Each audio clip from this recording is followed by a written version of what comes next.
မြန်မာနိုင်ငံကဓာတ်နှုတ်ဖန်တွေအနေနဲ့ဒီအကြောင်းအရာတွေကိုမသိဘူးဆိုရင်တခြားနိုင်ငံကဓာတ်နှုတ်ဖန်တွေနဲ့ရှင်တဲ့အခါမှာကျွန်တော်မြန်မာနိုင်ငံကဓာတ်နှုတ်ဖန်တွေကတောသားကြီးဖြစ်နေဘူး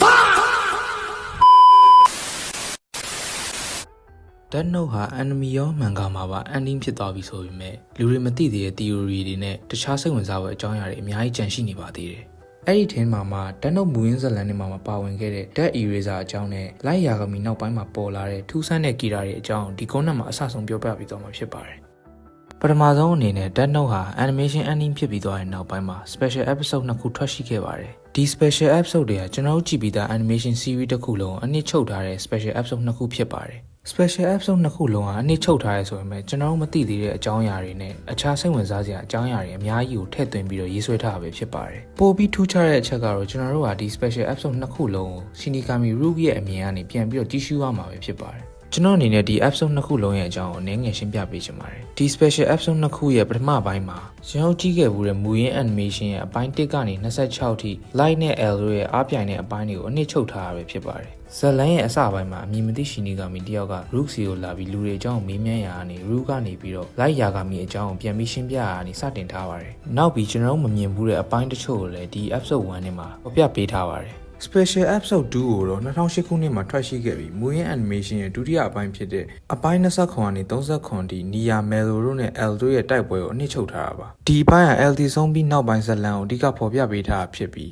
L ရဲ့ငယ်ဘဝမှတ်တမ်းအချို့ကိုလည်းဖော်ပြပေးထားပါသေးတယ်အဓိက Episode 2ရဲ့ထူးခြားတဲ့အချက်အနေနဲ့ကတော့ဇက်သိမ်းပိုင်းအပြောင်းလဲတွေကိုအနည်းငယ်ဖော်ပြပေးထားတာပဲဖြစ်ပါတယ်ဒီ Special Episode နှစ်ခုလုံးကပြင်းဖို့ကောင်းတယ်လို့ထင်ရပေမဲ့မူရင်း series မှာမပါဝင်ခဲ့တဲ့ theory တချို့နဲ့တခြားဆက်ပြီးစဉ်းစားလို့ရတဲ့အကြောင်းအရာချို့ဖော်ပြပေးသွားပါတယ်ဥပမာပြောရမယ်ဆိုရင်လိုက်တည်ပြီးသွားတဲ့နောက်ပိုင်းမှာရှင်နီဂါမီဖြစ်သွားလားဆိုတာမျိုးပါဒီကြောင့်နဲ့ပတ်သက်တဲ့အသေးစိတ်ကိုတော့နောက်မှကျွန်တော်အနေနဲ့ content တစ်ပုဒ်သက်ဖန်တီးပြီးရှင်းပြပေးခြင်းပါတယ်ဒုတိယအနေနဲ့ကတော့လိုက်ယာဂါမီတည်ဆုံးပြီးနောက်ပိုင်းမှာသူ့ရဲ့အရိုက်အရာကိုစက္ကန့်မှုစူးစမ်းကြတဲ့သူတွေဒါမှမဟုတ်ကီရာရဲ့နာမည်ကိုအသုံးချတဲ့ကီရာတစ်တွေပေါ်လာခဲ့ပါတယ်ဒါတွေကိုမူရင်း episode တွေမှာDeath Note ရဲ့ one shot manga တွေမှာပို့ပြီးတွေ့ရတတ်ပါတယ်ဒီနေရာမှာDeath Note one shot ကိုမသိတဲ့သူတွေအတွက်ရှင်းပြချင်ပါတယ်Death Note one shot ဆိုတာမူရင်းဇလန်တွေ manga volume 12ခုအပြီးမှာစာရေးဆရာဇလန်ကိုအသစ်အနေနဲ့တပိုင်းချင်းစီထုတ်ဝေတဲ့ manga အခန်းတိုလေးကိုပြောတာဖြစ်ပါတယ်လက်ရှိအနေနဲ့ထွက်ထားတဲ့ one shot manga 3ခုရှိပြီးအားလုံးကိုစုစည်းထားတဲ့ Death Note short series ဆိုတဲ့နာမည်နဲ့စာအုပ်တုပ်လည်းထုတ်ဝေထားပါတယ်ဘာသာအနေနဲ့စိတ်ဝင်စားလို့ manga ဖတ်ချင်တယ်ဆိုရင်တော့ Death Note one shot ဆိုပြီးအလွယ်တကူရှာဖွေပြီးဖတ်နိုင်ပါတယ်အခုကျွန်တော်ဆက်ပြောပြသွားမယ့်အကြောင်းအရာတွေကလည်းဒီ Death Note one shot series ထဲမှာဖော်ပြပေးထားတဲ့အကြောင်းအရာတွေပဲဖြစ်တာမို့လို့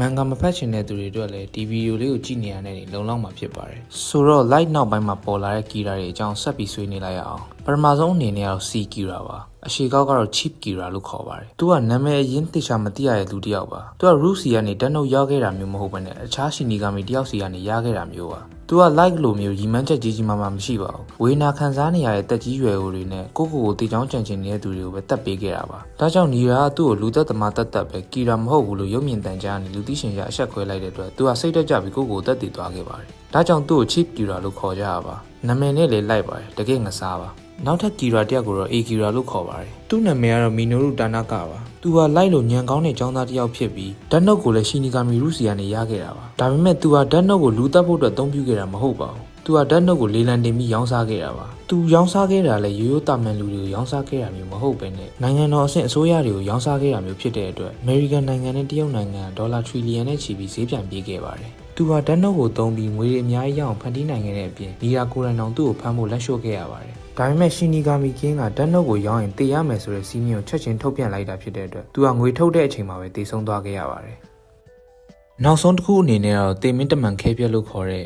Death Note Eraser အကြောင်းပါDeath Note မူရင်း series မတိုင်ခင်အစမ်းထုတ်ဝေခဲ့တဲ့ manga chapter တစ်ခုမှာ Death Note အပြင် Death Eraser ဆိုတဲ့ခဲပြက်တစ်ခုလည်းပါဝင်ခဲ့ပါတယ်ဒါပေမဲ့ဒီပစ္စည်းကမူရင်း series တွေကနေထုတ်ပယ်ခံခဲ့ရပါတယ်ဒီခဲပြက်ရဲ့အစွမ်းကတော့ Death Note ထဲကနာမည်တွေကိုပြန်ဖြတ်ပစ်နိုင်တာပါအကယ်၍နာမည်ရေးခံရတဲ့လူဟာတေဆုံးသွားပြီဖြစ်ပေမဲ့သူ့ရဲ့ရုပ်အလောင်းကမပြတ်စည်းသေးဘူးဆိုရင်ဒီခဲပြက်နဲ့နာမည်ကိုဖြတ်လိုက်တာနဲ့ဒီလူကချက်ချင်းပြင်ဆင်လာမှာဖြစ်ပါတယ်ဒီခဲပြက်ဟာ main series တွေကနေထုတ်ပယ်ခံခဲ့ရတာဖြစ်တဲ့အတွက် one shot story အနေနဲ့ပဲကြန့်ရှိနေခဲ့ပါတယ်ဒါပေမဲ့ဒီ short story က Death Note ရဲ့ main series မတိုင်ခင်မှာစခဲ့တာဖြစ်တဲ့အတွက် original story လို့တောင်ပြောလို့ရပါတယ် original story ထဲမှာအဓိကဇက်ကောင်ဟာလည်းယာဂါမီလိုက်ဟုတ်မနေခဲ့ပါဘူးတာရိုကာဂါမီဆိုတဲ့73နှစ်အရွယ်ကျောင်းသားလေးတစ်ယောက်ပါ short story ထဲမှာသူက Death Eraser ကိုအသုံးပြုခဲ့ပါတယ်တာရိုကာဂါမီဆိုတဲ့ကောင်လေးက Death Note ကိုမှတ်စုစာအုပ်အထင်နဲ့သူ့ကိုအနိုင်ကျင့်ခဲ့တဲ့ကျောင်းသားတွေရဲ့နာမည်ကိုရေးခဲ့မိပါတယ်သူတို့တည်သွားတဲ့အခါမှာတာရိုကအရန်ကိုကြောက်လန့်သွားခဲ့ပြီးအရန်နောင်တရခဲ့ပါတယ် အဲ့ဒီချိန်မှာရှီနီကာမီရူကပေါ်လာခဲ့ပြီးသူ့ကိုဒန်နိုအီရီဇာပေးခဲ့တဲ့အခါမှာသူကနာမည်တွေကိုပြန်ဖြတ်နိုင်ခဲ့ပါတယ်ရလက်အနေနဲ့တော့တည်ဆုံးသွားတဲ့ចောင်းသားတွေကဆေးရုံမှာအသက်ပြန်ရှင်ခဲ့ပါတယ်